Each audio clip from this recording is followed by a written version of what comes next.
Welcome to Metaphysical Soul Speak. I'm your host, Elena Fox Starks.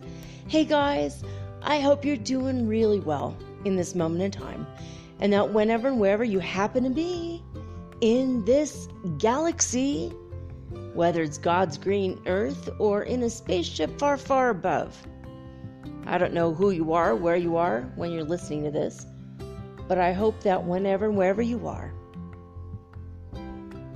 that you are paying attention to what is distracting you from your life goals, distracting you from your life purpose, and distracting you from really killing it in life. And I am talking to myself, possibly more than I'm talking to you, but even though I'm sitting alone in my room right now, I am talking to all of you who are like me in the fact that we get distracted easily, we get sidetracked, we get kind of interested in temporary things, and we forget to actually do our goals for the day. I make a little teeny tiny bit of effort towards my goals every single day. I really do, but I feel like I could do more, just to be honest, just being frank, or Shirley or whoever. No, I'm just kidding. But frankly speaking, it's true, isn't it? Especially, oh my God, if you're in the United States, there is such a distraction. There are distractions all around. I know I lived in the United States most of my life. Even if you don't watch normal TV and you don't watch commercials and all that, you are still bombarded. I mean, you can't go to the grocery store without all the end cap sales and all the standing at the checkout sales. And there's so much. There's sales bins and there's advertisements everywhere you look, and you just can't help but be a consumer, and it's easy to get distracted. Have you ever gone to Walmart for 6 things and you walk out with like 60 things? You have $20 in your pocket, you end up pulling out a credit card because you got too many things. Have you ever gone online because you wanted to buy a pair of jeans, and next thing you know, you have 6 complete outfits? Have you ever gone on Netflix thinking you're going to watch a half-hour show, and 3 movies later you go, wait a minute. You know, I mean, things are fun and shiny and new and beautiful colors and make us laugh, make us happy temporarily. And we get distracted. Have you ever committed to going to hang out with a friend, maybe like for breakfast or brunch, and suddenly, before you know it, you're like maybe drunk and you're trying to decide what you guys want for dinner, and you had a goal, you were going to spend 3 or 4 hours with your friend, and now it's 8, 9, 10 hours later, and you're like, what the hell did I do? How did I get distracted? There's so many different things that we can distract ourselves with. I mean, books, movies, TV, shopping. Even, if we have friends that aren't necessarily on the same spiritual journey. They might not be awake yet. It's coming. They'll be awake soon, but they're asleep still, spiritually speaking. But they're maybe so gosh darn fun to hang out with that you just kind of don't meditate because you want to hang out with your friends, or you don't, complete a ritual you planned on doing, and the full moon is over or the new moon is over. We all get distracted from time to time. And I'm here to remind you that it's never too late to get back on track. If you're listening to this, you're probably doing okay. Most people that have time to listen to podcasts are still doing okay. I mean, if you were homeless and have only a dime left in your pocket, you probably wouldn't be listening to the podcast. You probably would have sold your phone to eat. I mean, let's face it, if you're able to, you still got clothes on your back and you still live in a place and you still have money in your account. Maybe it's dwindling because of coronavirus. I hear you. I know. Things are getting a little scarce and a little slim, and, be grateful you're not in Yemen. There are petitions, I think, on change.org. I signed a couple today about Yemen. Did you guys know that they've been in a civil war for 5 years? I knew that the situation over there wasn't good or wasn't great, and I didn't know, though, exactly the situation until today. And kind of blew my mind a little bit. I didn't realize. I do know that there have been a lot of Yemenis people that my friend Nikolai has helped when they come here. He's Muslim too, so he's, he helped one Muslim person. Next thing you know, he's now helped like 20 to stay in the country. He vets them. They're not even allowed in the country if they're, like a risk, for the country. But he's very good at what he does, and he helps the people come. And then they have businesses here. They have restaurants or clothing stores or whatever. I saw a Moroccan lamp store. I wonder if that's not owned by, might be a Moroccan, but maybe might be a Yemenis person. I mean, Moroccan lamps are, oh God, if you don't know anything about Moroccan stuff, see, there's a distraction. You can also get distracted by the people in your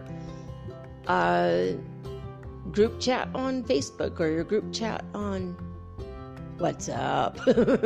And I was like so distracted yesterday. I talked about it for like 10 minutes. I looked at my counter here on my app, and I'm like, oh my God. Sorry about that, guys. It's easy to get distracted. Today I made it a point not to even freaking look. I didn't even look. I didn't even read anything. I think I saw the word Kimbolitos. I don't even know what the hell that is. It's something to do with corn, and it's sweet, or it's something to do with corn and it has cheese in it. I honestly don't know. Something to do with corn. I think it's wrapped in a banana leaf. That's all I know. I'm sure it's good, but you know what? I don't even trust going to that group anymore because of how crazy yesterday was. But I'm not distracted. I wasn't distracted by today. I'm like, that's good. I didn't do a whole lot today, but I did already do the channeling I was going to do for tonight. I did that before dark, and I'm recording this at 9:14 at night. But I was finished by like 6 o'clock. Actually, I was finished by like 5:20 earlier.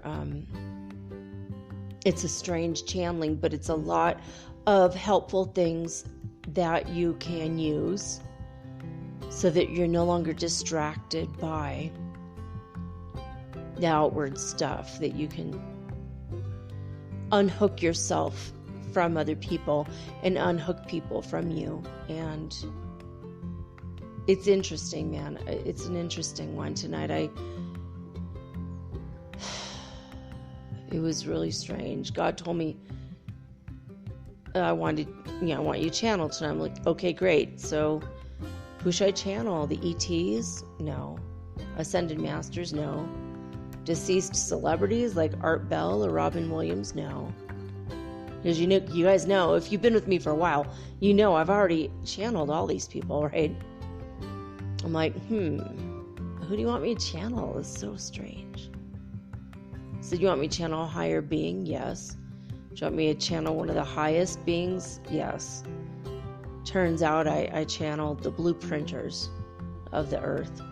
The ones that, as far as being in connection or in conjunction with this planetary schematic and system, Earth, Terra, it's pretty much they are the highest beings available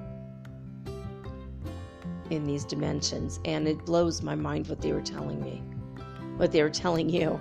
But they had the funniest and easiest and most amazing, just absolutely fun visualizations and advice to delete all of the things that push and pull and tug at you, that distract you from who you truly are and what your life purpose is and everything. Now, if you are a musician and you play your guitar and you sing and you take a break to listen to music, that's not a distraction. That's part of what you do. If you're an artist and you stop painting for a day or two and you want to color or watch art online, or watch what other people do for techniques or whatever, or you want to just shop for some paints, that's who you are. It's what you do. That's not a distraction. But when I mean shopping as a distraction, I mean you have to eat, and now we have to shop online, have our groceries delivered. At least that's what I do. I just don't want to get sprayed in the face by alcohol, even though I love shopping in person. I get easily distracted. It's nice shopping with an app, because when I do that, I've noticed that what happens is I know what I want to buy, I'll look up, like, I don't know, what did I buy today? Or I didn't buy it yet, but I'm in the middle of doing grocery shopping. It takes me a few days. I add the stuff to my cart on the app, and then I'll revitalize it, go back and look again. And, so if I look at Parmesan cheese, I look up in Espanol, of course, because I live in Ecuador, I look up Parmesano. Well, there's only like 4 or 5 items with the word Parmesano in the title. 2 of them are like Parmesan flavored something, and then the other ones are like 2 different kinds of bag cheese, and one is oh my gosh, it's almost $7 for this cheese, but it's a hard chunk right off of the cheese wheel of Parmesan, and it's really fresh. And I have a cheese grater, and I grate it fresh over my pasta. When my Italian grandma, my Sicilian grandmother spirit, she comes and helps me cook. And the other day she got disgusted that I had Parmesan cheese that was pre-grated and in a little bag, and it was stale. And she was just kind of, I could almost hear her like making that noise. I'm like, I know, Grandma, I'm sorry. She's like, let me know when you're going to make your own pasta. I'm like, well, I'm going to buy this one for a while. I'm not ready to make it from scratch with the flour and the water. Someday, though, I will. She says, well, let me know, because I will help you with everything. I'm like, oh my God. But I have to eat, and you have to eat when you're grocery shopping like that. It's nice though, because you know what you want, you look it up, and then you got 5 things to choose from. If you go there in the store, you've got like 105 things to choose from in each section of the store, and it's absolutely overwhelming. But you got to eat, and it's a distraction, but it's a necessary distraction. It's not, I guess you can't really officially say this is a distraction, eating is a distraction, bathing is a distraction, sitting and doing nothing. There you go. No, that's not what I'm saying. Yeah, you gotta eat, you gotta bathe, enjoy your bathing. Make it a ritual if you must, if you want to. That's not a distraction. I've seen a lot of people post pictures online of putting, floating like a bunch of daisies or a bunch of rose petals or lavender sprigs or just floating stuff in their bath. And they put their oil in the bath and they put their candles in their crystals. Oh, it's so lovely. It's so lovely. That's not a distraction. That's a relaxation. That's a rest, relax, recharge situation. Not really what I mean when I say distraction. Sex can be a distraction. If you're watching porn for hours at a time, that's a distraction. But if you're making love to your husband or your girlfriend or your best friend / lover, that's actually beautiful. That's a lovely exchange. If you're giving quality and that adds to the quality of your life, that's not a distraction. It's a necessity, right? Unless you're celibate like me, and then I'm just waiting for my one true my one true love that's left. My last one true love left the planet, so but I'm waiting for my twin, and even though I've been tempted lately, with the idea, at least, I had a dream that I was on a dating site. I don't even know, I don't even think it exists in reality world, but I had a dream I was on a specific dating site, and I was all, okay, and then I had another dream about a week ago that I dated somebody here in the complex, and I literally know nobody in the complex except, a couple ladies that I've bought tamales from or whatnot.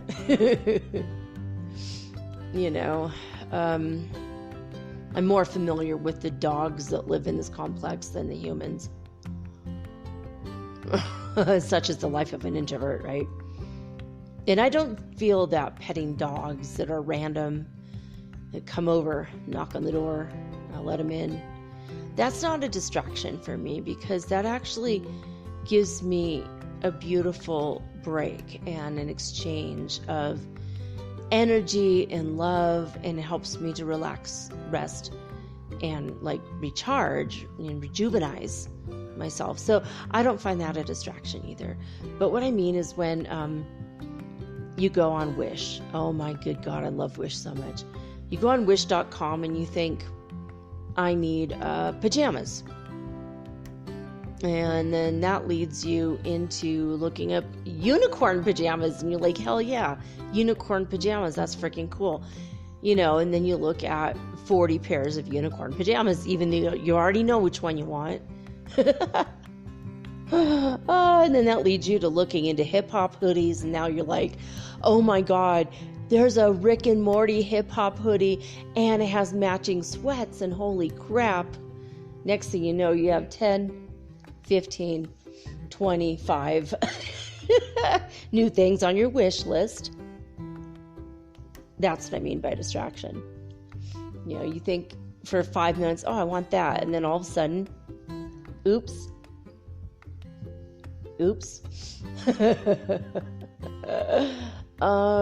Yeah, okay, well, shoot.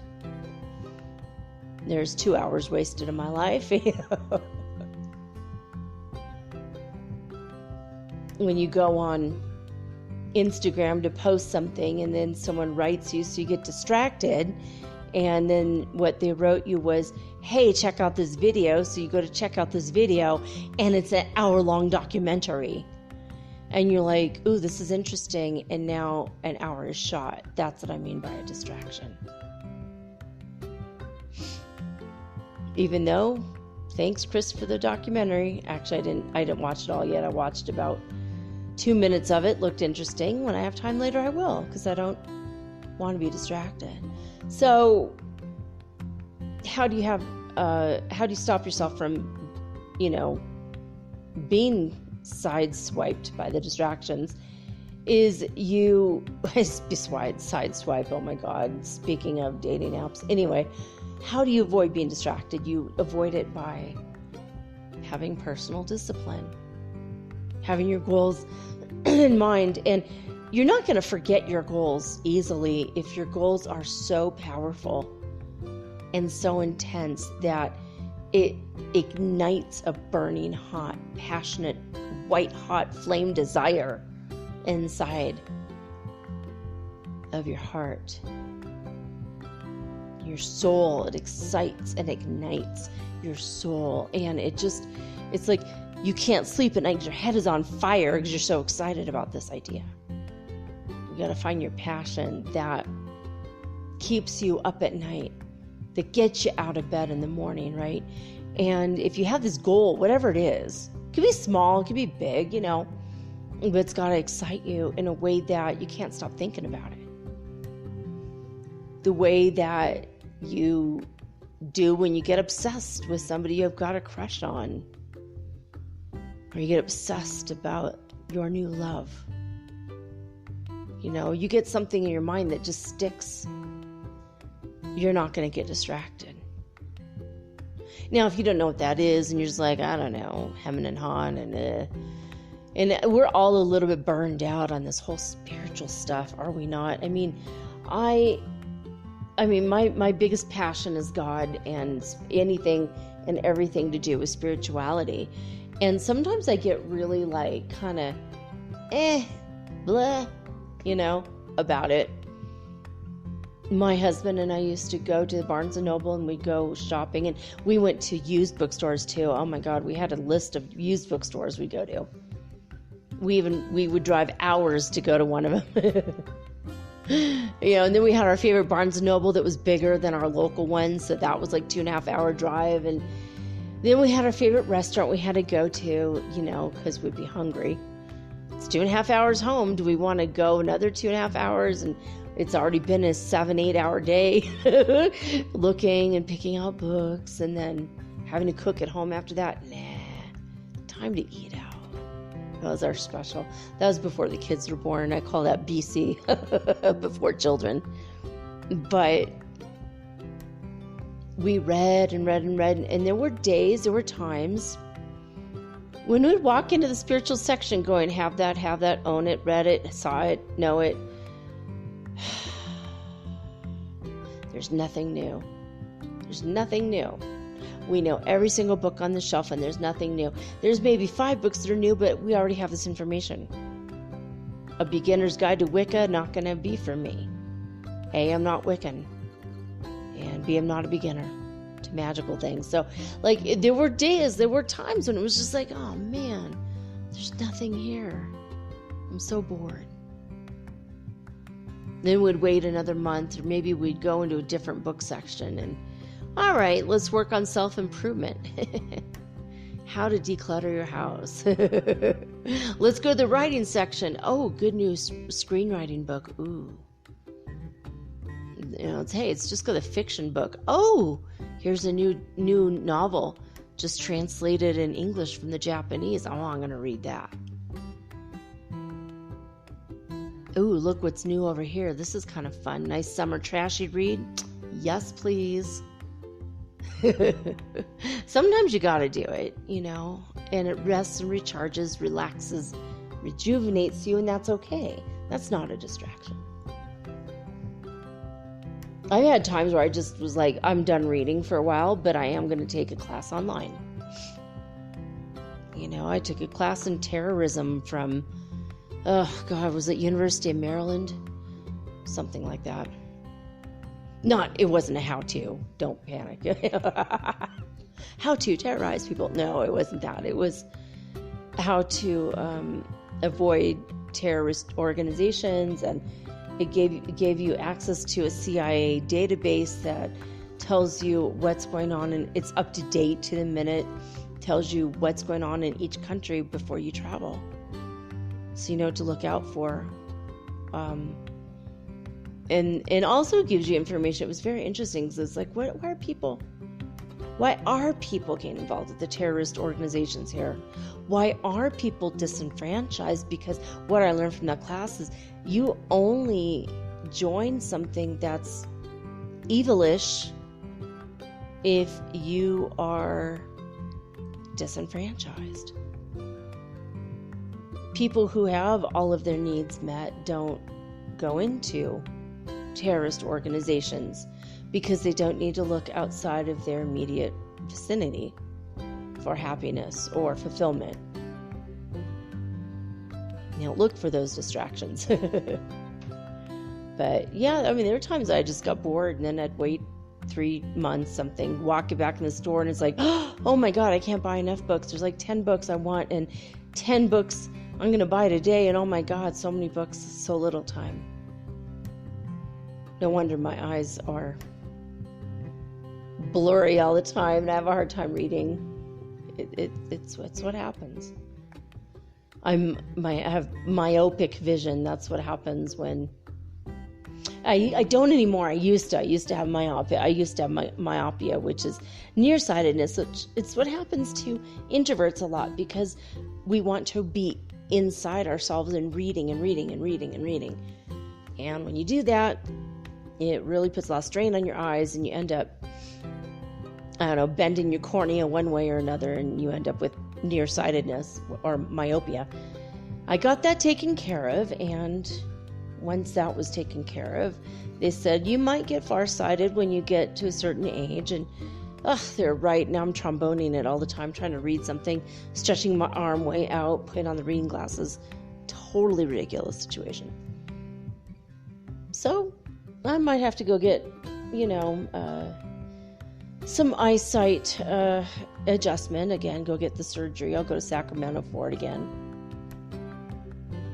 It's worth it. It's highly worth it. I remember the first time, as soon as the milkiness started clearing up and my vision came back, I mean, I could be across the street from a tree and count the leaves.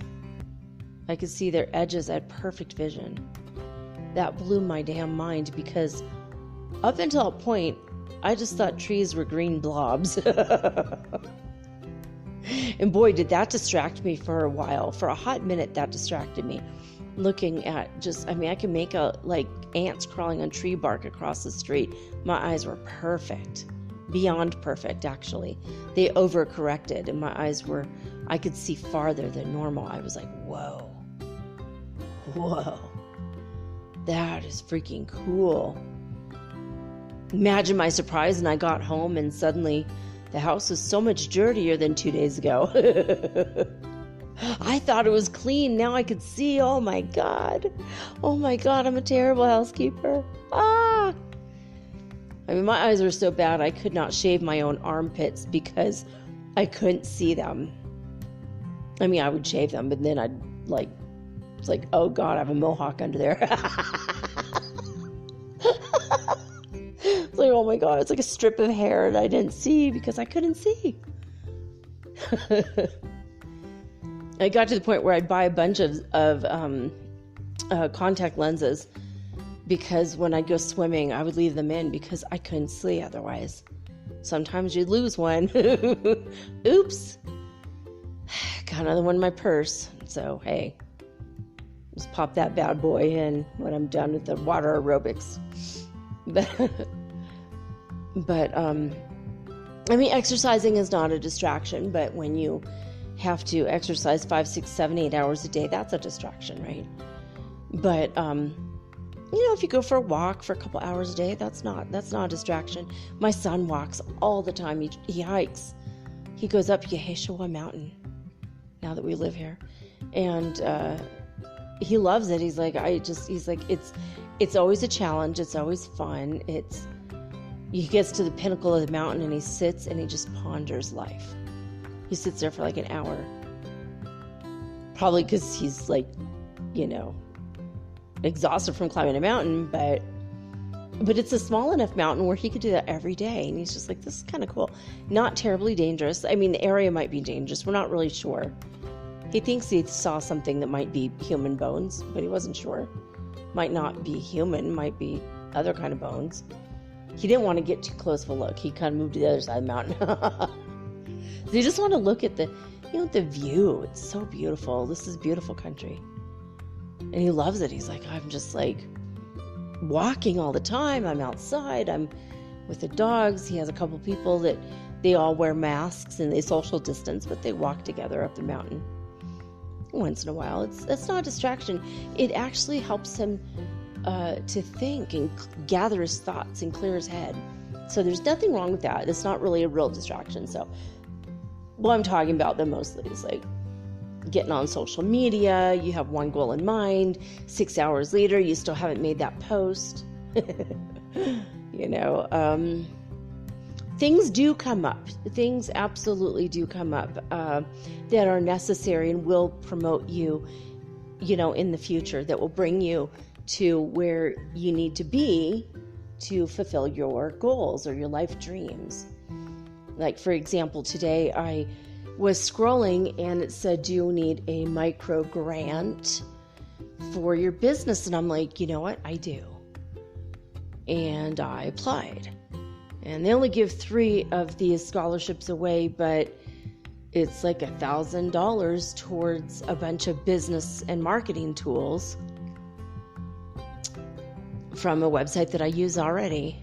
And I'm like, oh my God, I literally have exactly $1,000 worth of things on my saved list of things that I plan to do or buy or move forward on soon. And what wonderful timing is that?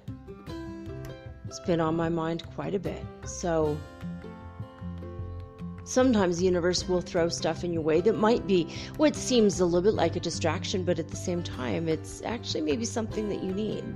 Might be something to help you focus, even if you don't get the thing that you're aiming at temporarily. It's a short-term goal is to get that microloan for me, or micro grant. It's not a loan. But $1,000, that would make all the difference in the world for me right now. 1,000 extra bucks in my pocket. I did not get, by the way, my stimulus check. Everyone's supposed to get like $1,200 in the United States, for the economy because of coronavirus. And now they're thinking about doing a secondary one, and I haven't even gotten the first one. What the hell, man? I should have gotten it, but I didn't get it. So it's kind of annoying. But I gotta make a couple phone calls, figure it out, see why somehow I was singled out not getting it. It's kind of weird. But so there are some things that are necessarily they'll pull you off your track for a minute, or they might push you along the path you're already going on, but you might have to take a detour for like an hour. Like I filled out that form today and it took about an hour, and the form itself took like 5 minutes, but I had to think about my answers because I'm competing with God knows how many other people. 5, 10, 10,000, I don't know. Maybe 500 people applied for it. They only give 3 every month away, so it's kind of like, well, hopefully I'll get it. But if I don't, it did actually put some ideas in my head, like, all right, that actually is true. I only need $1,000. It's not, I don't have it, but I'm not worried that I don't have it because it gives me a goal. Okay, well, once I get some of the other things going, I will allocate $1,000 towards my goals, of course. All right, there we go. So those kinds of things aren't distractions, but Facebook groups, that's a distraction unless it's helping you towards your goal, right? I started noticing like 2 or 3 days ago that I'm just like scrolling through Instagram, reading all these wonderful things, but half of them I've already heard before, and it's like, this is a frickin' distraction. I don't need to do that crap anymore. I am emotionally healthy. I know how to have a good relationship. I know what a good relationship entails and what it is. I don't need those posts to tell me anymore that. And all the divine masculine, divine feminine readings, none of them apply to me anymore. I don't know why. Maybe we're getting ready to meet, and that's why our group is no longer being read, or I don't know, but do I really need the distraction of even reading those anymore? I don't know, because I am talking to my twin every day. We just had a pretty lovely conversation about 3 hours ago. It's awesome. Just boring, but laughing. We're laughing and joking. We were talking about what would we eat if we were together right now. What would we do today? And we were just talking about what wine we would drink. And what would we eat an appetizer before dinner? What would it be? And we were like laughing about what we would do. And he was saying he would eat. And I said, well, would we have crackers? He's like, oh yes, but we'd make them healthy. We'd put vegetables on them. And he said, but make sure there's cheese too. And I'm like, that's not healthy. He's like, yeah, but at least there's vegetables, And we have the same sense of humor. We're like laughing about it. It's like, oh yeah, okay, cool. It was like a fun telepathic moment. Like, as long as there's celery. And he's like, maybe a little bit of radish. Like radishes, yeah, that's a vegetable. That's good, right? I'm like, yeah, that's good. I'm like, that's good. I like those too. Hey, yeah. And we had a brief conversation about wine. I'm like, I love wine. He loves wine. I can't wait to meet in person, because I know we'll have a wine conversation pretty often. I'm like, well, what's a Cabernet Malbec? I think I've had it. I think I like it. And I like Cabernet Sauvignon, but what is a Cabernet? Cabernet Blanc was another one that I saw. I'm like, well, that's interesting. And I have had those, and I like that. It's just the different kinds of grapes. And so we started having like a little bit of a wine conversation. I was like, oh, that's cool. A little bit of a distraction, but at the same time, it was an enjoyable moment that brought me to an elevated energy. And so it's not a distraction if it brings you to an elevated energy, which is kind of one of all of our goals right now, right? Collectively, we want to raise our vibe up, up, up, up, up. So we feel really good, and that's not a distraction. But the things that drag you down, that zap and waste your energy and just shrink your time and dwindle your day down to nothing. You wake up and you have like an hour. You get your coffee, and then you're kind of tired and whatever, and all of a sudden, before you know it, the sun's going down, and you're like, holy shit, what happened to my time?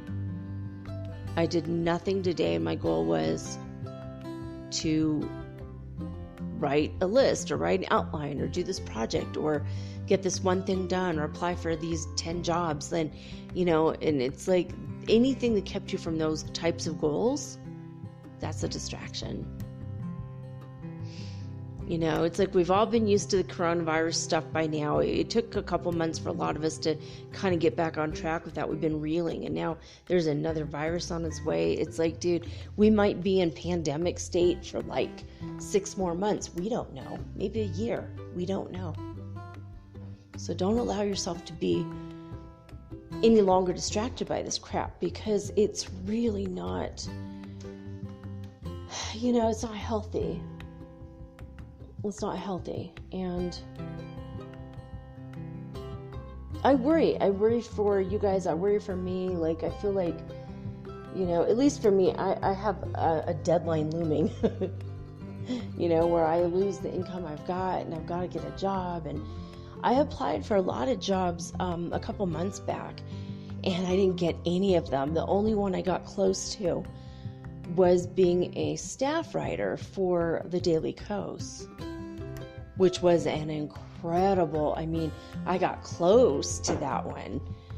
I would have just been all kinds of political and lambasting and making fun of and cajoling Donald Trump, which would have been super fun through the end of the election season, and that would have been amazing. But they're like, you have to have a liberal bias, you have to have a liberal stance, and I'm like, oh, I totally do. This would be so fun. It'd be so fun. And they even said, wow, we're so impressed by your resume and all the things you've done in your life, and you've been so political and you're so perfect for this position. But we had thousands upon thousands of entries, and well, I lived in Ecuador, and I think they wanted someone who lived in San Francisco. And part of me was like, oh, if you give me this job, baby, I will be on the next flight.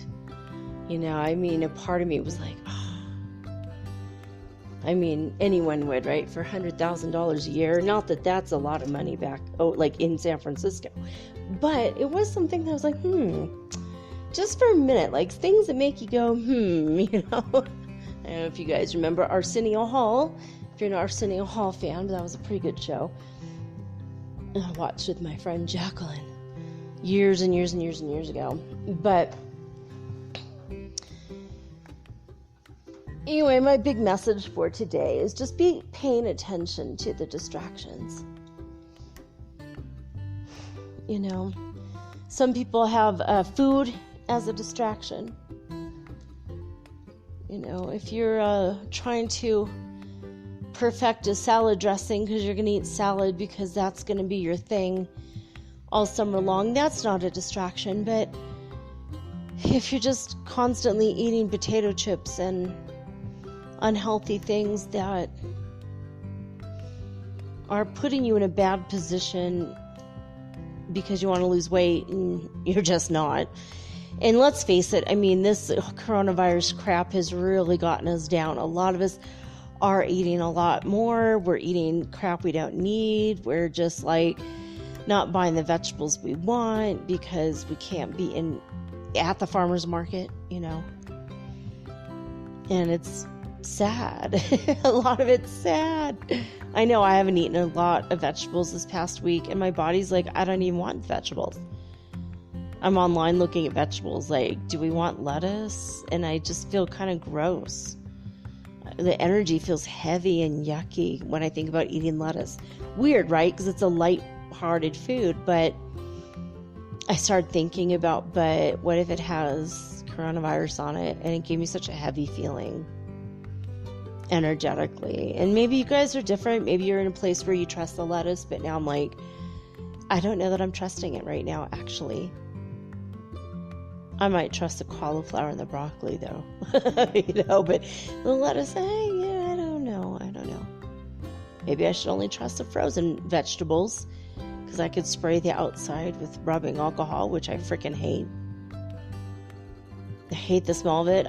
Now my body reacts badly to it. It's like I'm being poisoned every time I use it. Like if I spray it and if I breathe it in, I will be in bed for 2 days in absolute pain.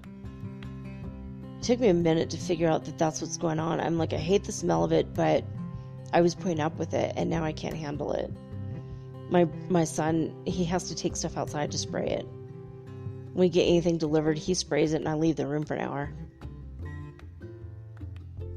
But anyway, that's it. That was a big message for today, guys. Just, pay attention to what it is that distracts you, because if it's something keeping you from your goal, don't do it.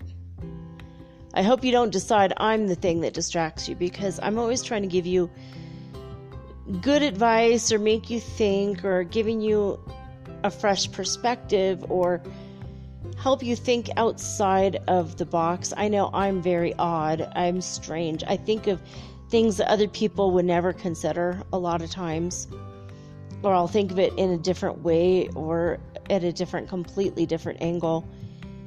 And I kind of trained myself to do that because I didn't always want to go with the norm. And I feel like sometimes there's an answer that's not always obvious. And I like to play devil's advocate quite a bit, because if you think of something that no one else would, or if you can argue for a side that's unpopular, you might find holes in the story you always believed, right? So I like that. And plus I'm a writer, so I like to consider everybody's point of view. I like to consider everybody's angle, All right, I'm going to go on over now to, where are we at here? To spaceweather.com, see what's going on with our universe and our planets and whatever. Okay, here we go. We have had 2 days now without a sunspot. Current solar wind conditions are 327.4 kilometers per second. So it has picked up again a little bit, which is cool. We do have an emerging sunspot alert, so yay! A new sunspot. It's emerging in the southern hemisphere of the sun. The magnetic polarity and high latitude mark does make it a member of solar cycle 25. This tiny spot will have to grow and survive the day, however, in order to receive an official number. Aw, a baby sunspot. It's a brand new one. That's pretty exciting. We do have other news as far as the comet Neowise is concerned. It is getting ready to pass by the sun this week. It's the rapid brightening of comet Neowise. According to spaceweather.com, they have a little article here, and that's what it says. It says it's looking good. The comet is experiencing a sharp increase in brightness, and it's been recorded by coronagraphs on board the Solar and the Heliospheric Observatory, otherwise known as SOHO. So it's pretty cool. I'm looking at a picture of it right now, and you could see the same picture if you go to spaceweather.com. Now, here we have some other information about the cosmic radiation right now. It is very high. In fact, since yesterday, it's gone up by 0.6%. We are at 10.6% of the all-time space age average. So neutron counts in the atmosphere bombarding Earth right now is very high. A lot of cosmic radiation. Let's see, there is a picture of the disintegration of Comet Atlas. Aww, I loved this comet. It's so beautiful. The pictures are very beautiful. Bright, bright blue bits of comet everywhere. So if you want to go check that one out, that's an interesting photograph as well. So as far as, there's a good article here on noctilucent clouds. There's a stereoscopic optical illusion thing. If you want to sit and stare at this cross-eyed, you get to see the three-dimensional effect of the noctilucent clouds, which are the upper atmospheric clouds that are currently glowing and making the night sky like daytime in many parts of the world right now, especially in the northern hemisphere. So there's a very interesting pictures as well as the noctilucent cloud article. If you have 3D glasses, all the better, because I do have a 3D picture here too. I used to. Oh my God, you guys, I used to have 6 pairs of 3D glasses for my 2 kids and I. We had 2 pairs each. We had 2 different kinds because we love 3D movies and we kept them. So we were hoping to get 3D movies at home because I thought that was going to be kind of a neat thing. And I never did get that hella expensive TV that does that, but maybe someday. All right, now my TV is no TV. I literally don't have a TV. It's been 2 months without a TV, and I use my tablet to watch stuff with my son at the table. It's kind of weird, but we don't watch as much TV as we were. Although I just bought a projector, and that will be here in a month, and we can project it onto a white sheet, or I don't even know what. Our walls are not white in this place, probably why I liked it. But we do have a white wall outside. We might have a barbecue and watch movies outside. That'd be fun, but it'd be a little bit of a distraction, but it might be a downtime distraction, which is good. So, all right. So there were 19 sporadic fireballs reported by the All Sky Fireball Network and NASA's All Sky cameras. And yeah, it's pretty chaotic. It's not as chaotic as I've seen it in the past, but 19 fireballs, that's kind of a lot. And that's over only part of the United States. That's not including the whole country. Doesn't include the whole world. So God only knows how many are bombarding the planet right now. We are in kind of a rough area of space. According to disclosurenews.it, the Schumann Resonance got up as high as 47 hertz frequency. It was also at 38 for a while. As far as the Heart Math Institute goes, usually they have very high numbers, but they have not updated anything since the 18th of June. I don't know why.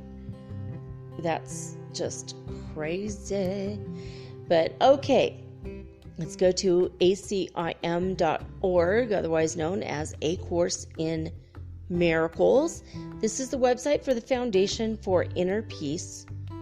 Jesus himself channeled through a Jewish lady who did not believe in God. Born into a Jewish family, but she herself was not religious, and she sat down to write the great American novel, I suppose, some book. Next thing you know, Jesus channeled this book through her. So suddenly she believes in God, suddenly she believes in channeling. I mean, she was a straight up hardcore scientist, but you know what? What better person to channel through than a skeptic, right? So A Course in Miracles was born, and we've been reading all the lessons. In fact, in the beginning, I didn't read the whole lessons. I read like a third or fourth of them, because they were long, and now the lessons are short, so now I read them all. But if you ever want to go through this by yourself and take the lessons, they're very, very good. They're very helpful if you grew up religious, especially if you have some hang-ups. In fact, tonight, later on, after the break, when I'm channeling, these beings of light have told us a way to help us get over our own sadness and sorrow over the death of Jesus. A lot of people who are in the Christian faith did not get over that yet. You know, like they put themselves through the guilt every Easter, you know, especially the Lent time leading up to Easter. People feel really, really guilty. You know, he is no longer hanging on that cross, guys. He's also no longer a baby in a manger. He is a grown adult being who left the planet 2,000 years ago, more or less, and he's in heaven just loving us and shining on us from above with his love and light, and he's still here channeling with us, and sometimes makes appearances in the Himalayan mountains, but that's a discussion for a whole nother day. But yeah, I don't know, I was very inspired by very inspired by A Course in Miracles, at least to read it to you guys. And we're almost done. We're on lesson 323 today, and there's 365 lessons. So if you've been on this journey with me, I'm glad you're here, and I'm glad you've stuck with it. So anyway, here we go. Lesson 323. I gladly make the sacrifice of fear. I gladly make the sacrifice of fear. Here is the only sacrifice, and this is in quotations, the word sacrifice, by the way. Here's the only sacrifice you ask of your beloved Son. You ask him to give up all suffering, all sense of loss and sadness, all anxiety and doubt, and freely let your love come streaming in to his awareness, healing him of pain, and giving him your own eternal joy. Such is the sacrifice you ask of me, and one I gladly make.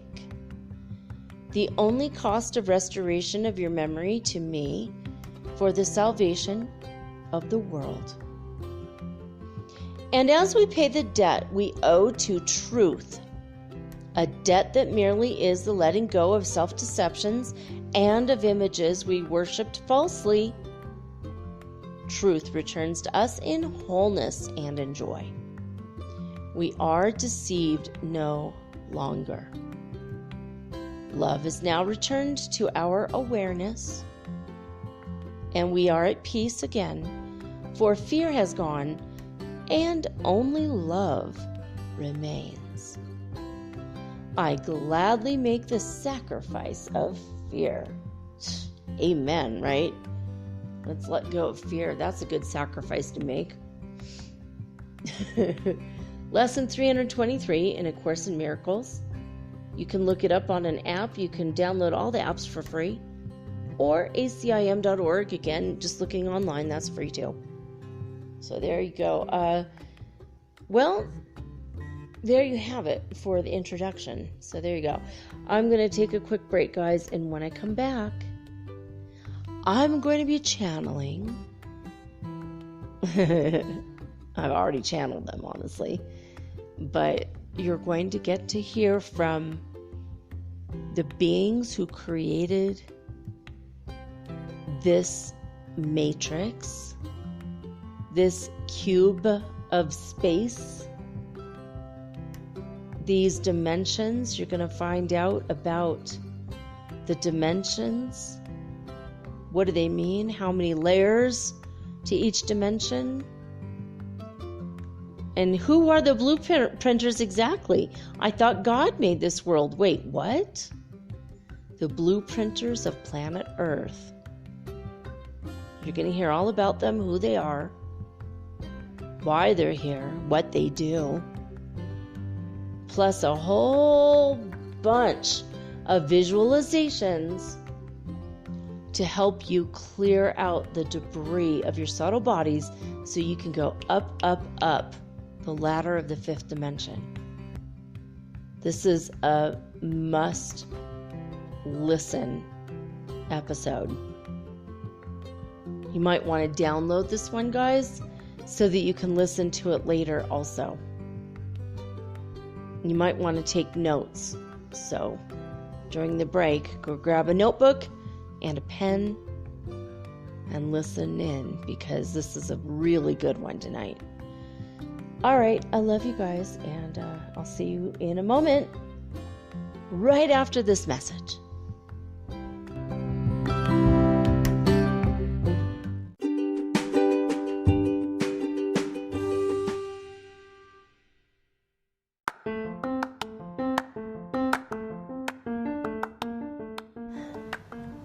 If you haven't heard about Anchor, it's high time you did. It is the absolute easiest way to make a podcast. First of all, it's absolutely free. Second of all, they have creation tools that allow you to record and edit your podcast right from your phone or your computer. You guys have known that I've been doing this for 8 months using the Anchor.fm app right on my cell phone, and I have done it everywhere, right? I have recorded this in my living room, my bedroom, little cafes in Quito, Ecuador, all over Cuenca. It's so absolutely easy to make your podcast, and editing is just a snap. Anchor also will distribute your podcast for you, and it took me about 2.5 months to become syndicated, and now I'm available on Spotify, Apple Podcast, and many more, and so can you. You can make money from your podcast also, and there's no minimum requirement. You get paid from your very first listener. It is everything that you need to make a podcast all in one place. So please, if you are interested in making a podcast of your very own, do not hesitate to start with Anchor. Download the free Anchor app or go to anchor.fm to get started today.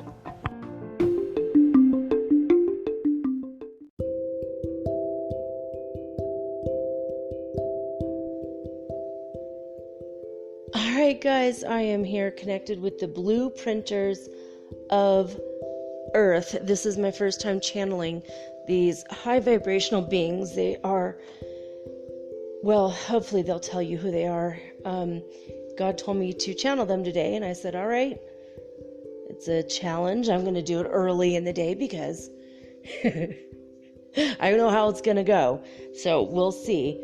I am an indirect channel, which means I use telepathy to channel beings. I do not allow beings to take over my body, but I do try to give you the rhythm and the cadence of the voice of the people that are speaking through me, beings, ascended masters, ETs, and the like, both living and dead. I just try to embody the essence of who they are, so that you get a feel for what I'm feeling. So hopefully I could get it right with the blueprinters, and well, here we are. In fact, I'm going to move. This is nice. I'm in my room and it's very bright because I'm doing this in the daytime, and I want to have a different angle than I do normally. So much, much nicer. Here we go.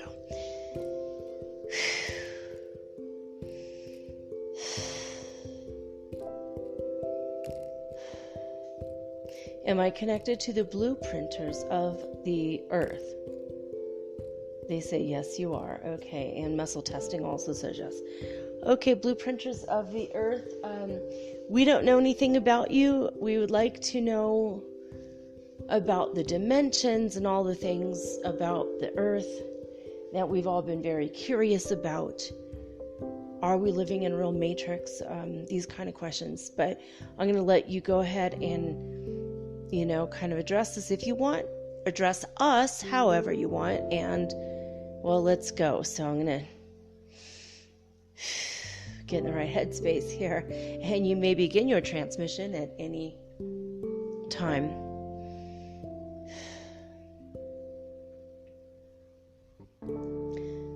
Hello, greetings and salutations. We are a council, if you will. 12 beings. We live in the higher realms, the upper dimensions. We are in the 12th dimension of your particular world. Every world has a different set of blueprinters. We call ourselves the blueprinters, but there are other names for us. We are not holy God, but we were created by the Prime Creator to implement the blueprints He gave us of this world. You might want to call us the builders. You might want to call us the sub-creators. There's many different words that you can use in your language to describe who we are and what it is that we do. We feel that you are mature enough to understand what it is that you find yourselves living on or in as we see it. If you think of your world as a cube, and you think of the cube as having 12 layers from the beginning bottom part to the top, and there's 12 layers, and these are dimensions. If you look at the cube as being perfectly square, and where you stand, if you imagine you're in the middle, you might see that there are 12 dimensions from side to side. We don't want to get into side dimensions right now, but there are also side dimensions at... okay, they're showing me like at an angle. This is so weird. Okay, so like they're showing me from the left to the left front to the back right, if you were standing inside a cube, and imagine that, and also from the back left to the right front. Those are other dimensions as well, and they say they don't want to get into the side dimensions. This is getting pretty wild. Okay, so please go ahead and tell us more. In each of your dimensions are subtle layers, subtle energy layers, and these each consist of what you will consider 12 as well. And this is in every section.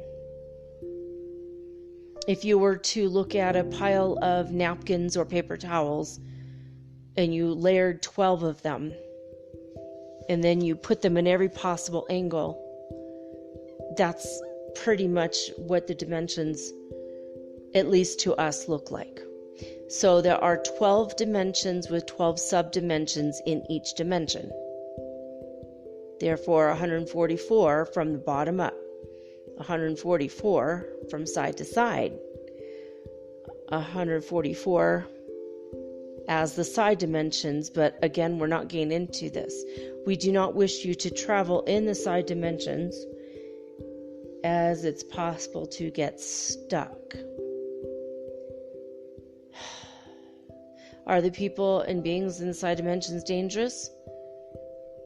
No, but they are very different from you, and we do not wish you to worry about that right now. If you play around trying to get there, it's going to really mess you up mentally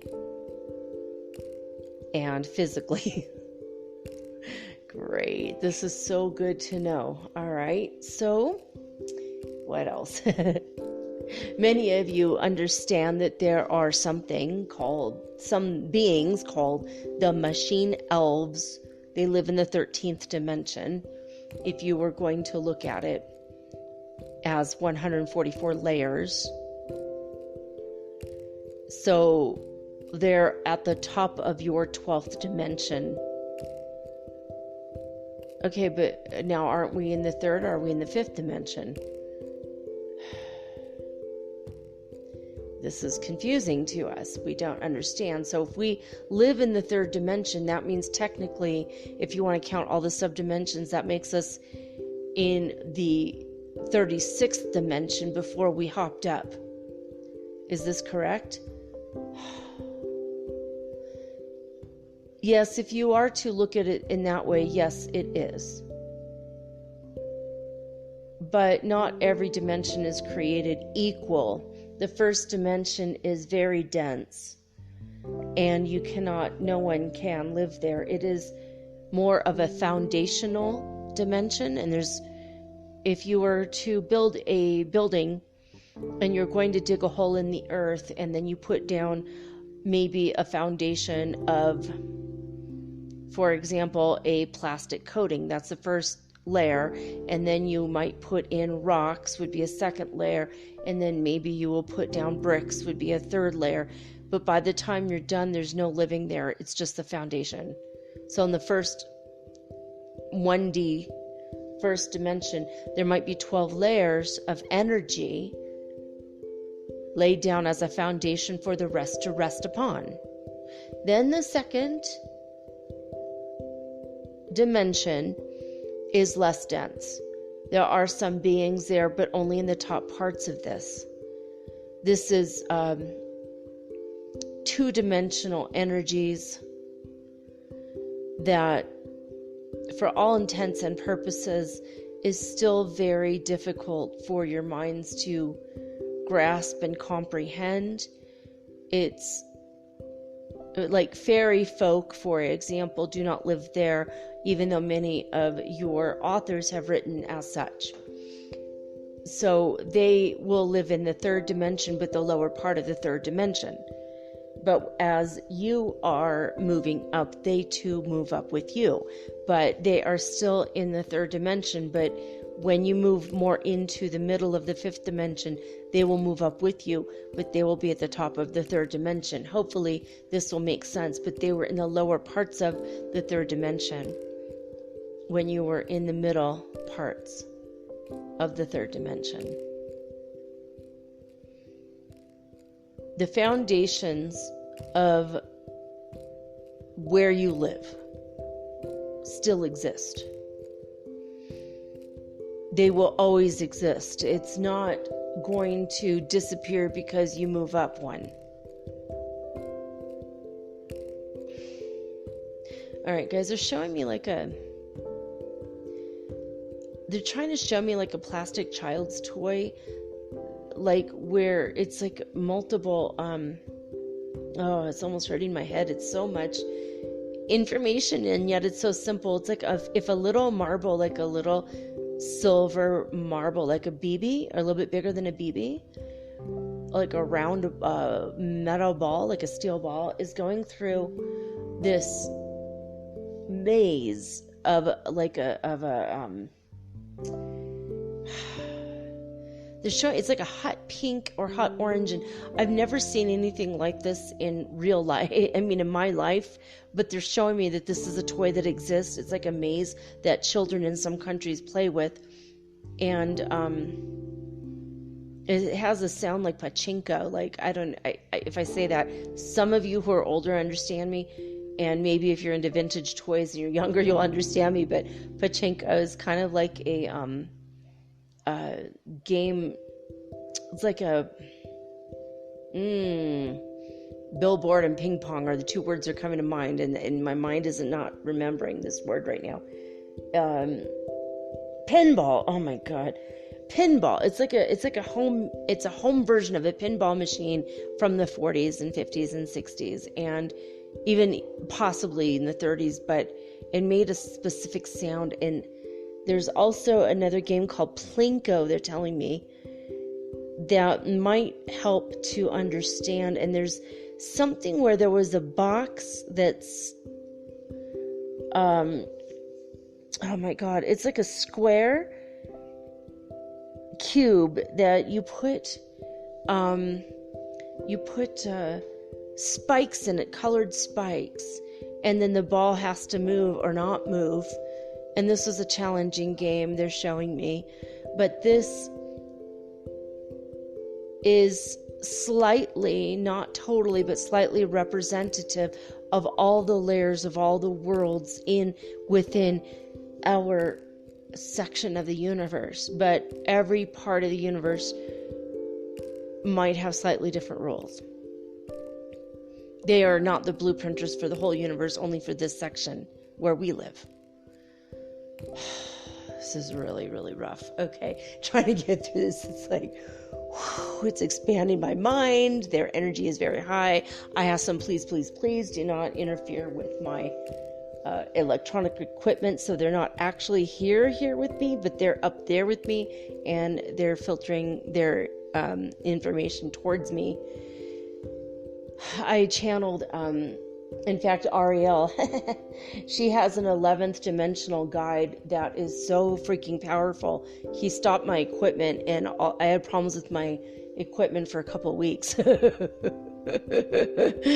it's why, and I know these guys are at the top, like literally it'd be like what, the 144th dimension, technically, if you count the 12 dimensions plus the 12 subdimensions. So this is all very, very interesting and also new information to me. So this is something I've been wondering about for a while, and I think this is why God's having me, channel these guys.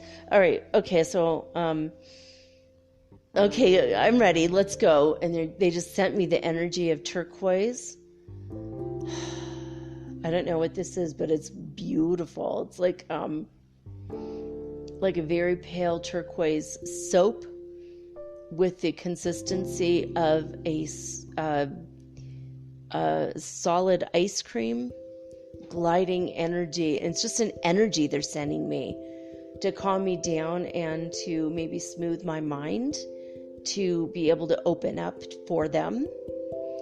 But it's a very unique shape. The shape is nothing we have here. It's like a half of a parabola mixed with like an oval. I don't even know how. This isn't even a shape that exists. That, like, it might. It's like a carved soap. It's just this energy of. All right. It's almost like a shape that's like a Japanese cone. It makes your mind stop, so the answers will come. And they just gave me this image, and I'm like, what? And it's like floating on the surface of a very huge and vast ocean with nothing in it. That's absolutely still. And there's like a sun behind it that's like white, but with the outer ring of it is a pale yellow. I don't know what this is, but this is beautiful. Okay.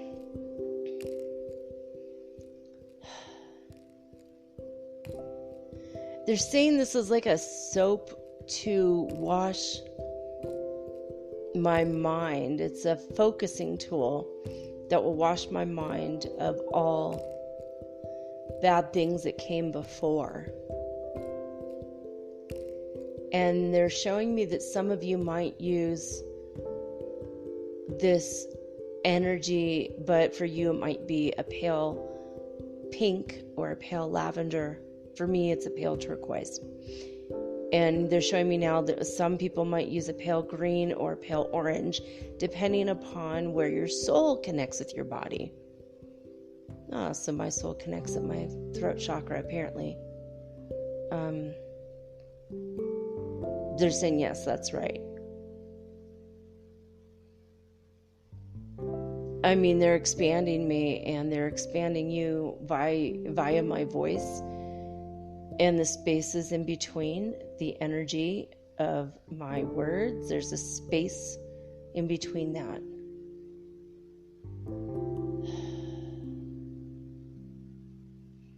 They say that they wish to take away your anxiety. Many of you will do this with smooth colored stones, holding them in your hand and focusing on their soft smoothness and coldness. When you first touch them, put them in the center of your hands. They're saying there's an energy center in the center of your palms where Jesus was nailed to the cross.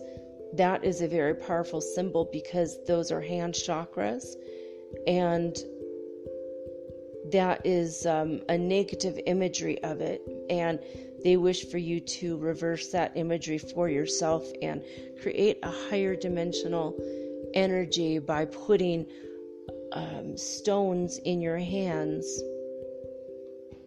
on those chakras. If you were particularly affected by the Christ Passion play, the negativity of that and the way that he was killed and hung on the cross, they're showing me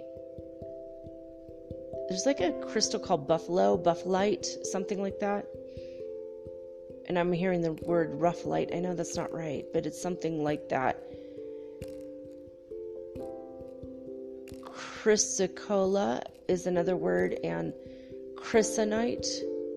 Chrysanite? That's not true. That's something, I'm not hearing the word correctly.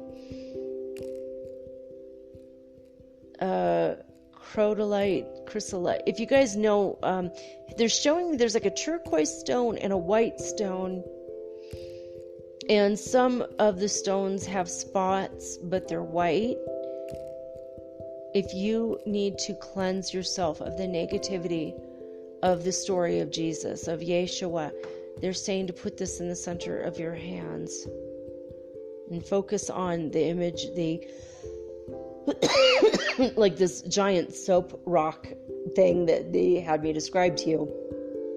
Whatever color comes to you is correct for you. So my color being turquoise might not be your color, right? So your color might be a pale blue or green, or they even showed, for some of you might even be like a brown for grounding.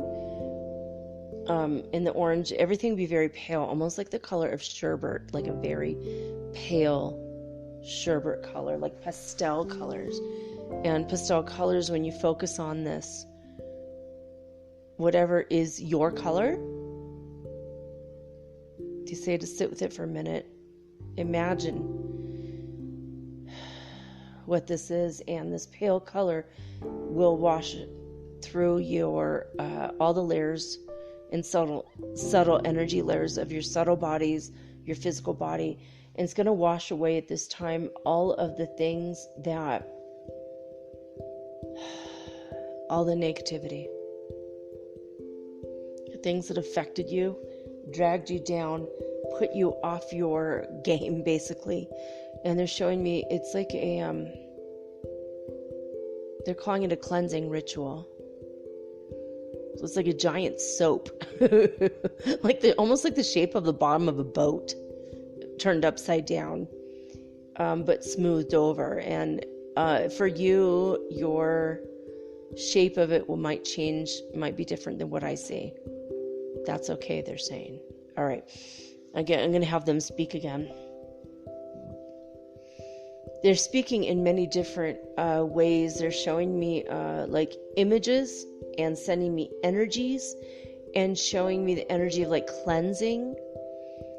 And they're now sending me energy of cleansing bubbles. If you can, from the top down, imagine cleansing bubbles coming from heaven or way, way, way above heaven, just and just eating through like foam or bubbles, and they're eating through all the subtle layers of your body, your physical body, and all the way from your top 12th chakra all the way down to below your feet. And it's going to cleanse everything. They say this is the best visualization right now. Everyone can relate to soap being sudsy, so this was a good one for them to tell us to cleanse. Accept the cleansing bubbles. It's just an energy. It's not beings. It's nothing weird. It's just to imagine all of the things that made you sad, the things that dragged you down, words that maybe your parents spoke to you that hurt your feelings, things that other people said to you that were a form of bullying, things that were bringing up sadness, darkness, feelings of insecurity and not feeling safe, anything that made you feel less than or inferior, anytime you felt negativity towards your body. If you didn't like your hair or your eyes, if your hair wasn't curly enough, or maybe it was too curly, or maybe it was too short, or it was too long, or it was, not the right color, or maybe it changed colors throughout your life and that made you upset. Now, as they're saying this and sending this energy to me, I just got overwhelmed by a sense of a very clean scent, like a shampoo or like a laundry soap. Now, I'm doing laundry, but I'm on the 3rd floor, and that smell is not here. But when they were telling me this just now, I got the energy and feeling of a very nice, clean, not artificial smelling soap, but a very gentle smelling soap. Almost like what you'd wash baby's clothes with. And here I got it again. And I'm like, I'm like smelling everything. Like my hair, it doesn't smell dirty, but it's not clean. My shirt doesn't seem, it's not in my room, but yet they keep giving me this scent. It's really pleasant, actually. I keep it's like, where is that coming from? I'm literally like, my laundry facility in my house is outside. I think the door actually might be open, but it's outside. And on the other side of that is where I have my UV light with my ozone generator. So if I'm going to smell anything at all from the 1st floor, it's going to be the ozone, because it's stronger than any other scent. And there's nothing in here, and all of a sudden I keep getting this whiff of this absolute clean smell in my room. The only thing that smells like anything at all is I have a cinnamon candle. It does not smell like that. And I have a lavender candle. Did I say calendar? I meant candle. Canela, and I get that mixed with calendar. Tengo dos canelas acá, or velas acá, y una es canela y otra es lavanda. So, okay, if you understand Spanish and what I just said, sometimes I slip into Spanish and it's easier to express it than I have to translate back to English. So I have 2 candles in my room. One is lavender, one is cinnamon, and both of them do not smell what I'm smelling. Okay. Sorry for the long ass explanation there. Okay. All right, blueprinters, continue, please.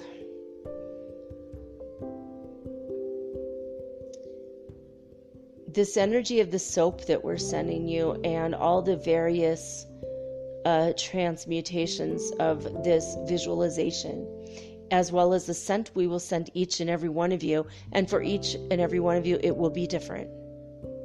Some of you will smell aloe vera, or some of you will smell like a specific flower or a group of flowers.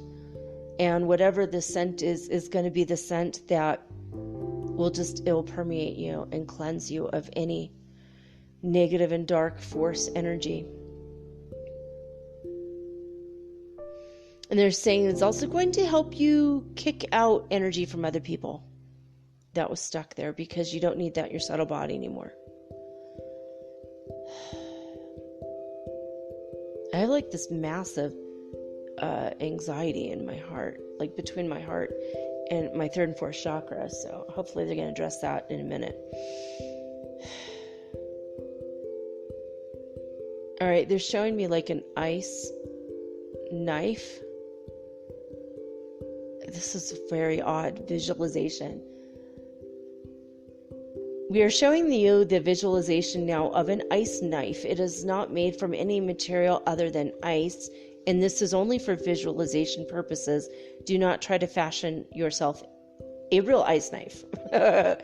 But if you think that you have anything that you need to cut out of your aura or your subtle energy bodies, using the visualization of an ice knife that's very, very cold energy, as cold as liquid nitrogen, imagine that you could cut out the part that causes the anxiety, and it will cauterize it with the cold, and you can pull it out of your subtle energy body. All right, I'm doing it. Are you guys doing it? This is so weird. All right, so they say use the visualization of an ice knife. Some of you might have a small ice knife, while others have a big samurai sword style ice knife. There is no right or wrong answer with this. This is your own visualization that you can relate to. They're saying some of you might have a meat cleaver ice knife. This is getting too weird. All right, they're saying, but I digress. And some of you will have like an athame, like a ceremonial ritual knife if you're like a witch or something. They're showing me all the different kinds of ice knives. Use your imagination on this. But they're ice. They will not cut you or hurt you or make you bleed. They're not scary or dangerous. They are not anything but energy that they will give you. Say, blueprinters, please give me my particular ice knife. Oh, yay, mine's a katana, baby. Kind of a shorter katana. And they're saying just use it to go up and down your subtle energy bodies. And as this energy of the ice knife comes through, you're going to feel a cold, electric, cool, tingling energy feeling. And all right, I'm feeling it inside me. Like, this is really awesome. Just going up and down. I have mine sideways, and it's just going up and down, and it's like kind of like a warbly feeling, like a wah wah wah wah wah kind of energy. And it's kind of a vibration. And I'm just cutting away anything that is attached to me that has nothing to do with me. It has everything to do with other people putting judgments and casting their energies upon me, leaning on me and giving me their stuff that I don't need.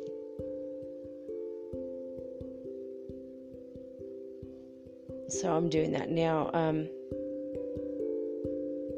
And as it's touching it, imagine like crystals, like ice crystals are forming around all the parts that can be easily then taken out. And then they're saying and they might form like clumps of snow or like snowflakes. Again, no wrong answer. And then you just cut out with your ice knife. And if you can imagine it either floating up into the air and dissipating, or transmuting into another kind of energy, or going back to the person, or falling down onto the ground where it melts and just seeps into the ground where it's transmuted. Again, they say there is no wrong answer, but these are the kinds of visualizations they want you to be using right now as you are moving up, up, up, up through the rungs of the 12th dimension, the Plinko like game, like it's as if you're going and you're going up the pachinko game. So this is what they're showing me. All right. Okay, guys, keep telling us more. Your heaven is on the verge of the 8th dimension at this moment. You are in the 5th dimension, but you are at the 3rd level of the 5th dimension. Most of you will settle in around the 7th or 8th. Some of you possibly the 9th part of the fifth dimension, but that's not quite yet. Your human race will be at the fifth dimension for 1,000 years on average.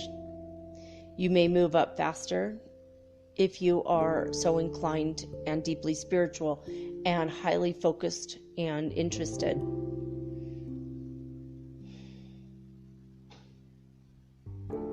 They're trying to help me. I have this anxiety. Is this anxiety mine? God, can you help me throw this anxiety out of my body?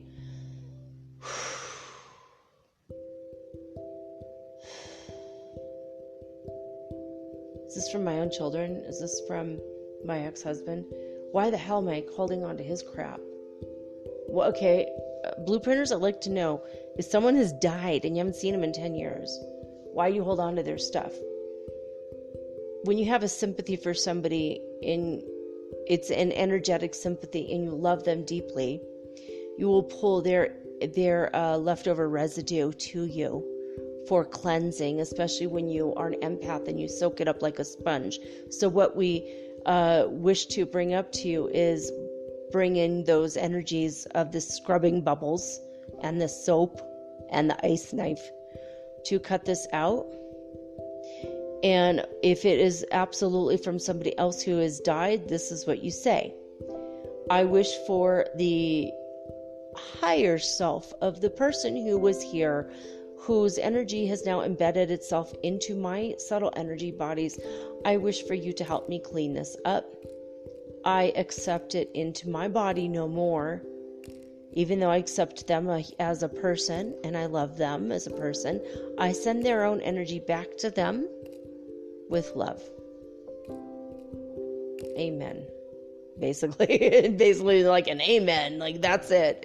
Just cut that out. You know, they're saying amen because a lot of you relate to like that finality of that amen prayer over, right? But you don't have to use that word if you don't like it. They were kind of saying something that greater majority of people will understand. I mean, even if you're a Muslim, you say amen. It all comes from Egypt, Amen Ra, but you don't have to say it if that makes you feel weird. You could say, so mote it be, so be it, and so it ends, and so it goes. Or disengage. They're saying you can say disengage to disengage it from your body, whatever, stop, basta, whatever you wish to say, you could come up with your own. And you can imagine that the person's higher self sends an angel or some sort of a guide to come and just pull it from you. It might be sticky strings, like bits of melted bubble gum.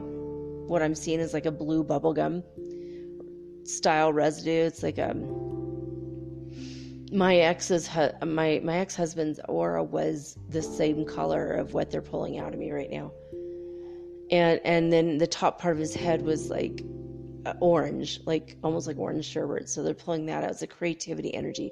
So he had like a turquoise, it actually was a blue. It was a baby blue. My aura was turquoise. His is baby blue. And they're just pulling all of his aura crap out of me right now.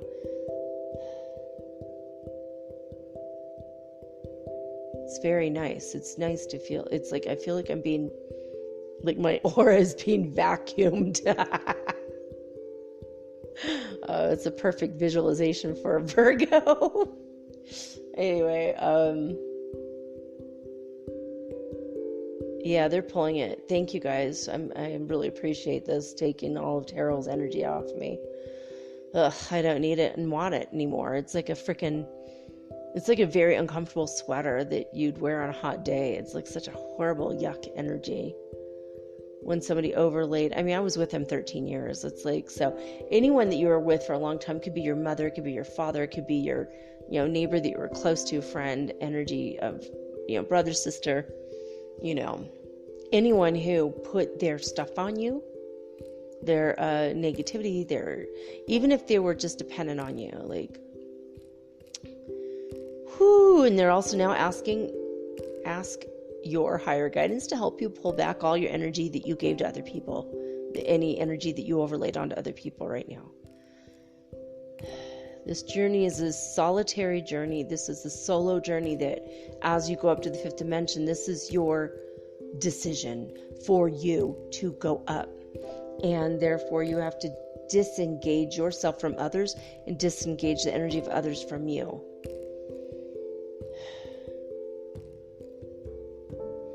So where is heaven? They say it's in the beginning of the 8th dimension. That's correct? Yes, your heaven has been moving up, up, up. It will lodge itself eventually into the 9th dimension. It is not there yet. You are definitely above the 3rd dimension now. You are in the 5th dimension, especially if you're hearing this message.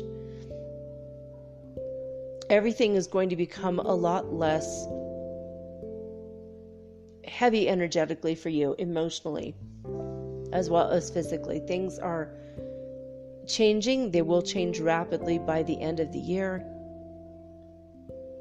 They're saying by January 2021, what's going to happen by then. It will be extremely obvious where you're at in the 5th dimension. But the gradual changes come so slowly. Is it really slow though? They're like, it will feel slow, and then you won't really realize it until you look back and realize where you came from. But they're asking you, please do not think too hard on where you used to be, lest you drag yourself down energetically. And now they're giving me, this is another washing. This is another super fun one. They're showing me another way you could wash yourself. Have you guys ever been in a car wash? If you have not, go to YouTube and look up going through a car wash video. So in a car wash video, or in a car wash, when you're inside a car, they're saying act like, have a visualization in your mind as if you're walking through or going through a car wash, but it's, say you're in a chair or in some kind of a cart and you are the car.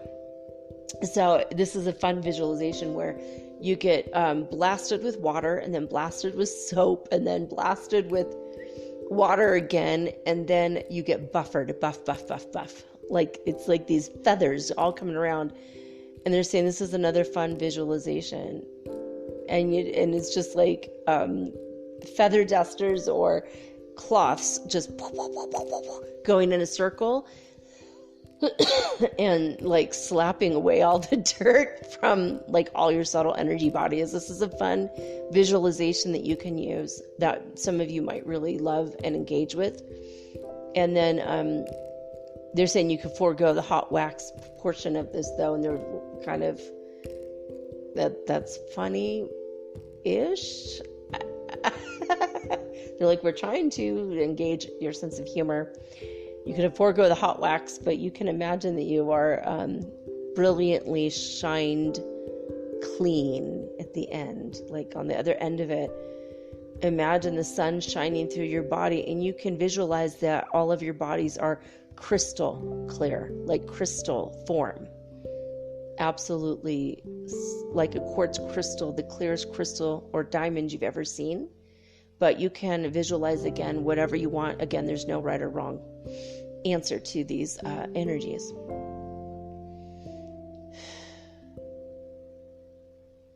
We wish to let you know that we are with you at all times. We are not really wanting you to think about this or focus on it too much, but other systems have 14 layers or 13 layers or different variations. Some of them have 21 layers, but these are worlds that start in a higher dimension. Your world started.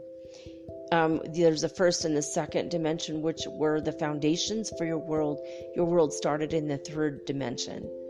As far as beings living there, started in the 3rd dimension.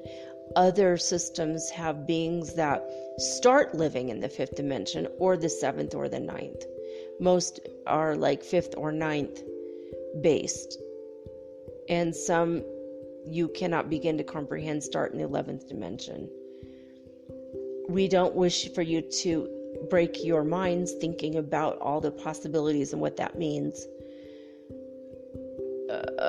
we do see a lot of you will start to try to take psychedelics to figure this out. We're asking, if you do psychedelics, that you please just refrain from contemplating other worlds, because you need to be here now and understand the world you find yourself in now.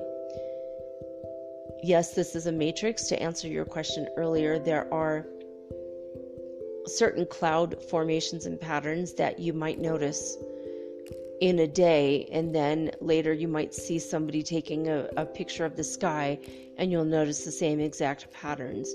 There are certain bits and pieces of information we are trying to get to you, and a lot of you are catching on to it. Finally, we are able to contemplate. We are sending you animal images, flower images, goddess and god images. Some of you are seeing devil images, but we don't want you to be afraid of the devil images. What it means is, as you watch an image of a devil or a demon or something that would normally be scary, it's in a puffy white cloud. And when you see this, and as it dissipates, we want you to understand that this is one of your demons, one of your things that you couldn't let go of previously, that is now dissipating from you. This is a sign that you just let go of another demon. Maybe it's attracting narcissistic people who hurt you. Maybe your demon is cigarette smoking. Maybe your demon is overeating or over-sexualizing other people or yourself. Maybe your demon is wearing clothing that does not fit you and then feeling bad about yourself. Maybe your demon is not eating enough food that is correct for your own personal nutritional requirements. Sometimes it's to make you laugh and let you know that you have gone up in energetic vibration. It's not to make you afraid or fearful. It's to make you aware that you are growing and learning and becoming more of who you are meant to be. We are showing many of you images that make you laugh, because you need to laugh more. Laughing is buoying you up, like laughing on top of bubbles.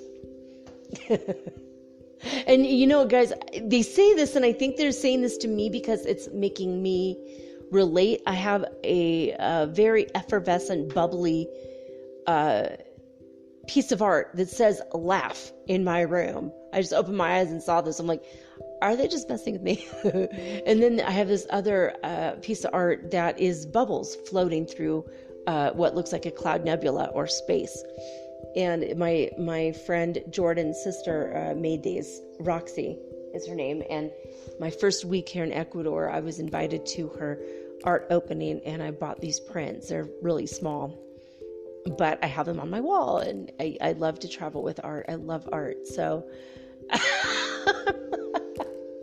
so I don't know if they're, so I need to know, are you guys telling me this because of me or because of everybody? No, they're saying everybody. It's we're aware of your art, but it's kind of a coincidence. This is imagery that everybody on the earth and planet can relate to. The image of bubbles forming and washing. Even if people use like soapwort root or plants to clean and not chemicals, the energy of bubbles is available to all, and this is why we bring it up now. We need you to cleanse yourself. You need to do this work, but it doesn't have to be a chore or hard. It can be fun and wonderful and amazing. This is why we wish to bring it up tonight. We have nothing but the highest regard and respect and joy for you, love for you.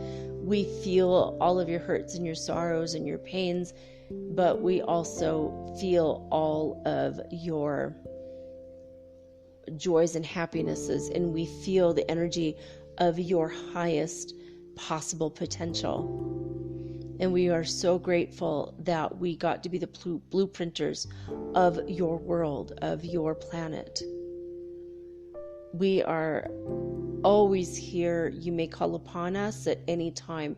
We will send whatever help is needed for whatever situation or circumstance you have.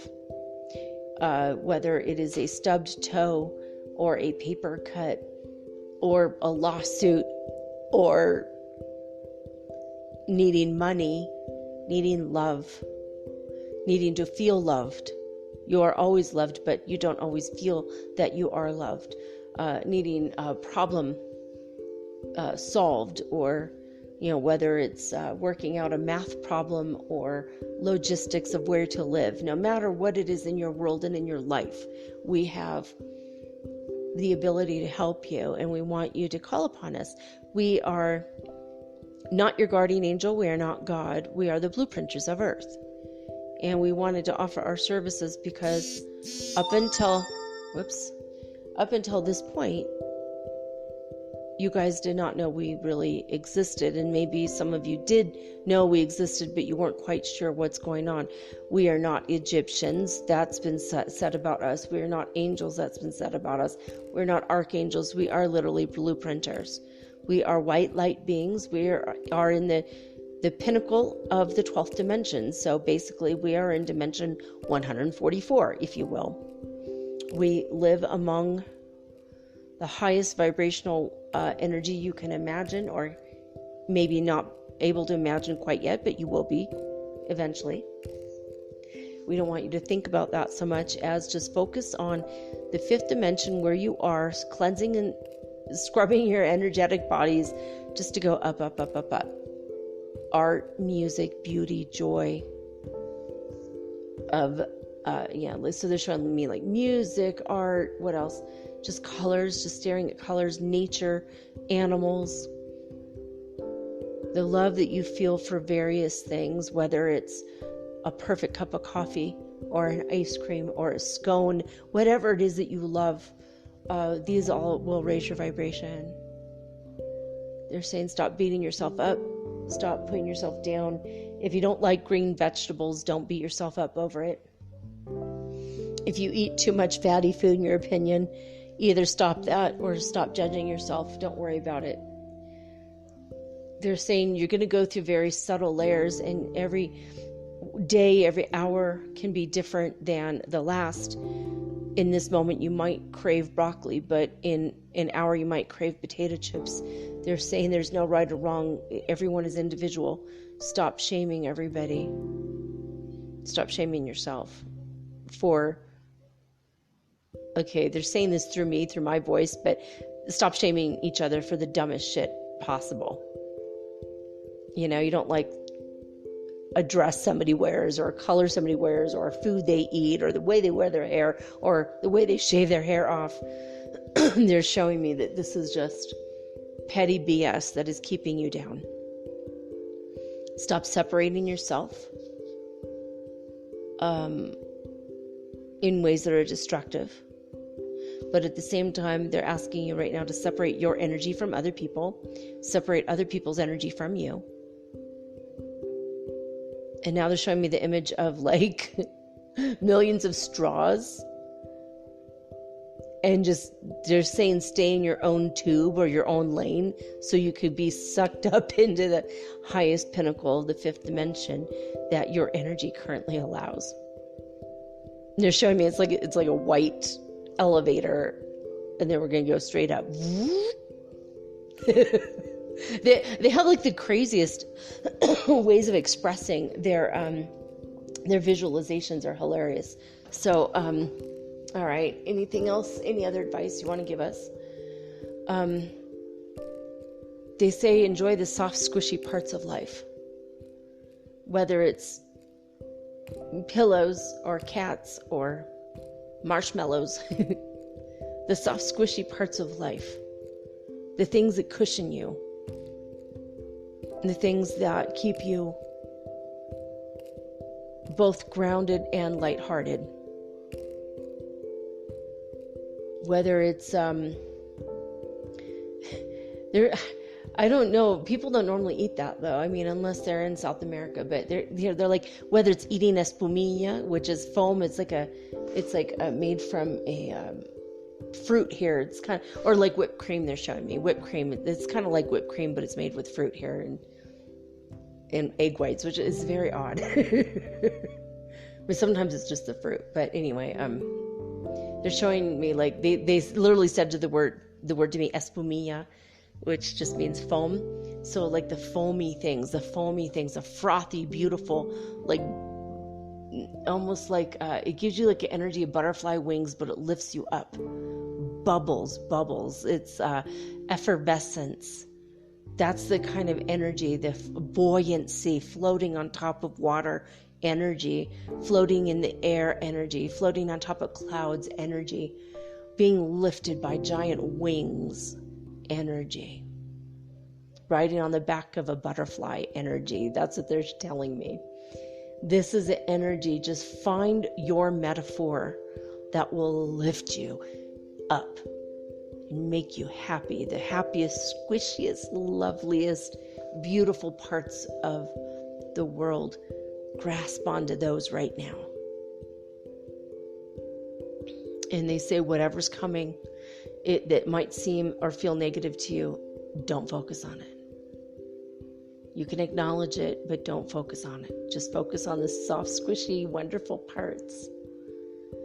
Soft, warm kisses for some of you. Nice, big, beautiful, bountiful hugs for some of you. Hugging your favorite blanket for some of you. Taking bubble baths for some of you. That's what they're telling me.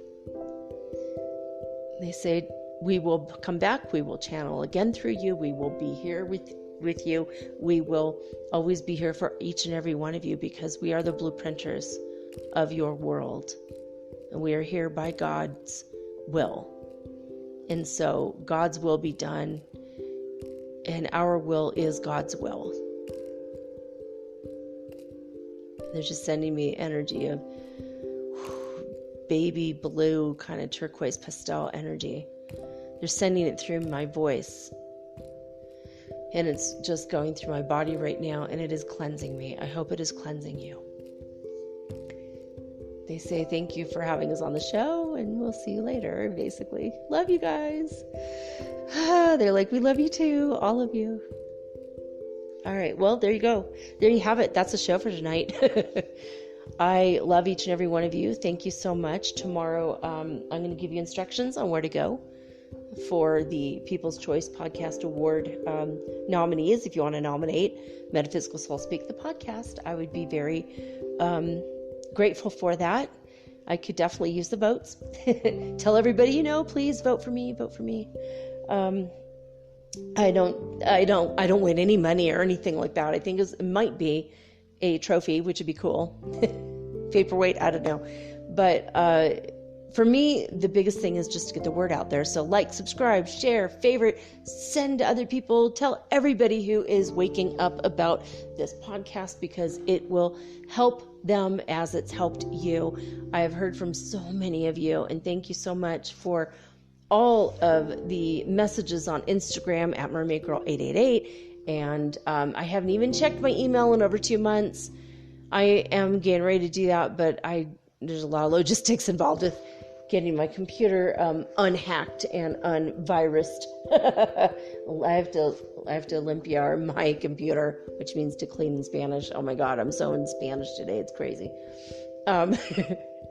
So please just, bear with me if you sent me something in the last 3 months and I haven't gotten to it, between the move and all this energy and dealing with I'm still going through my stuff little by little, ozoning and UV lighting and washing and doing that process 2 or 3 times. It takes 2 or 3 days for every load. So I'm still going through it. I'm still trying to get to everything, but eventually I will get back to you. Anyway, please be safe. Remember to wear your masks. Keep yourself safe. We don't need the coronavirus. Anyway, that's it for now, guys. I will be back tomorrow with all unique and original programming, just like always. But for now, I am signing off. Don't forget to laugh, guys. Don't forget your scrubbing bubbles. I hope this was an interesting and fun episode for you. But right now, I am signing off with peace and joy and the high vibes of the Holy Fifth Dimension. Until next time, guys, peace.